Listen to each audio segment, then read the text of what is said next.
Hi parents, so welcome to the third tutorial this week, and today we're going to focus on the punches. Now, even though we've been training Wing Chun with the Tigers for quite some time, the explanation between the punches can always improve. For example, when you see the Tigers punch, sometimes you see their hands flinging all over the place, sometimes they're using the wrong part of their fist, sometimes they're hitting two targets.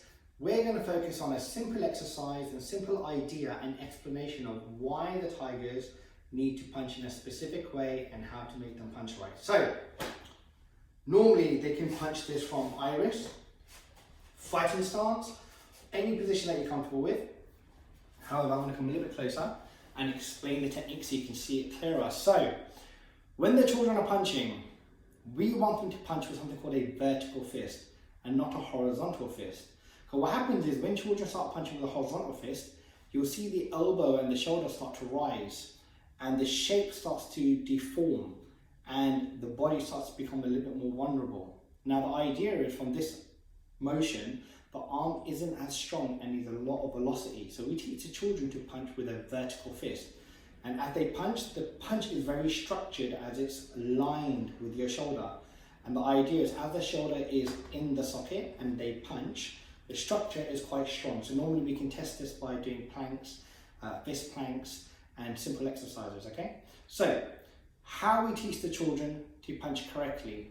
First of all, we need to tell them what they're landing their punch on. So sometimes you can say, children or Tigers, when you're punching, make sure you punch flat into a target.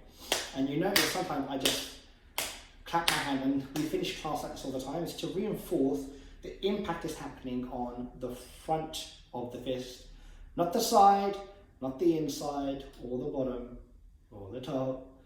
The front of the fist is what we call it. Boom. Okay? Now, when we punch with the front of the fist, a couple of things you need to see is when we punch, so I'm coming really close to the camera and I'm trying to find the camera point, there it is, and we punch to the camera, to the front, you'll notice the shape of the fist, and if we look on the side view, is protected, okay? The thumb doesn't come in front, it's to the side. You can see it's tucked to the side. So the impact is going to happen to the knuckle sides, okay?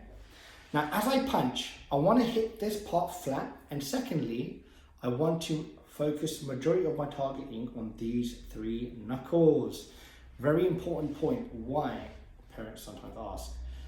Is because of this. When you punch, and actually you can even see your knuckles. When your knuckles are aligned and you look at them, three knuckles primarily line up quite comfortably, while one knuckle doesn't. See in the front one, the index finger? It doesn't line up. It only conjoins with these the front two. So two, and then you have a group of three that more or less line up with each other. And we always say that in punching or striking or in any technique, 3 is better than 2. So as I'm striking, you see these three knuckles kind of align while this one goes back. You normally strike with the bottom of your knuckle. So when I'm punching and I do this, 1. I'm focusing primarily on landing flat, but the extra detail is landing with the bottom 3s, 1. So when I strike, 2. I'm trying to emphasize hitting with this part of the fist. Now, the second problem is when people punch, they don't know how hard to punch, or sometimes they punch, they hurt their wrist. So sometimes you've got to tell Tigers to punch slowly, and they can just punch to your hand or the pillow, and take your time. As you punch, let them land flat. If their body starts to deform as they're young and they're full of energy and they want to move around a bunch, you have to kind of push them and position them into place. Then you say 2, boom, and they hit with 2. Now, when they're hitting a target, like a focus pad, they will continuously hit the middle. Sometimes they'll miss the target, but more or less the punch is in the right area. So you know that they're going to get a high success rate when it comes to self-defense. However, if they're punching to their shoulders and their bodies and their heads and the stomach, this is no good for now, because we need to teach the children trajectory and target practice. That's why they train a lot of beanbags in classes, because they learn how to catch and throw and train the trajectory and the targeting. So,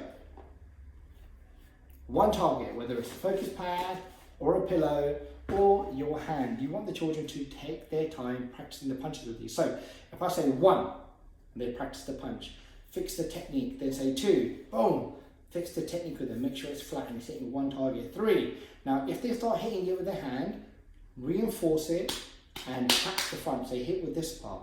4, and they will aim and they will try. They're very good at instinct if you give them a sensory reaction, like a touch. Like, oh, okay, I'm going to use the hand. But if you keep telling them with too much explanation, they won't get it. That's why this is for you and for you to help the children at home when they practice, because I will explain it over the live classes too.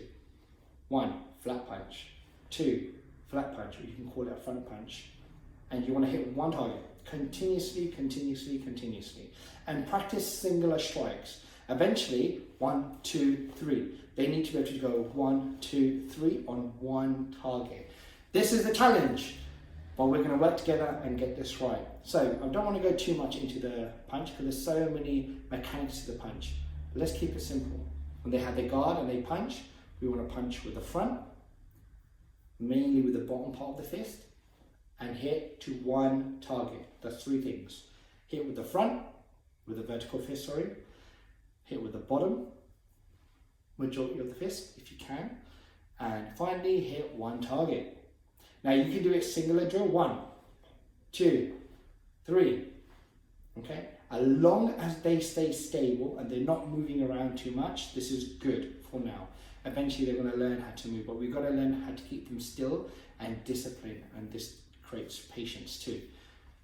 Front of the fist, bottom part, flat, and to one target. Fantastic. So parents, if you can practice this with the Tigers, you can do 10 to 20 repetitions and say, I'm going to practice this later. Let them run around, play, then call them up again, say, okay, hand flat, show me how good your punches are. No. Tell them to get into position first. Fighting stance, sir, show me your fist. We're going to do it slowly. 1. And if they go too fast and too hard, they haven't really practiced their striking on focus pads for a long time or with the instructor. So be careful, because they over punch, you'll notice you'll start to see your wrist bend, and this is really bad. So you've got to tell them straight away, punch slowly first, and then go 1. And they'll reinforce it. 2, and make sure they use something soft. If you've got a really hard focus pad, I don't know why you'd have a really hard, solid pillow, but please be careful. Use a soft target so their knuckles don't feel the pressure too much. That's why the hand's okay too. It creates a bit of a sting, but that's not so bad, and it's not as bad as hitting something too hard. Thank you very much, parents, for listening to this tutorial, specifically on punch exercises and how to improve the Tiger Punch. Thank you very much. Take care, everyone. Bye.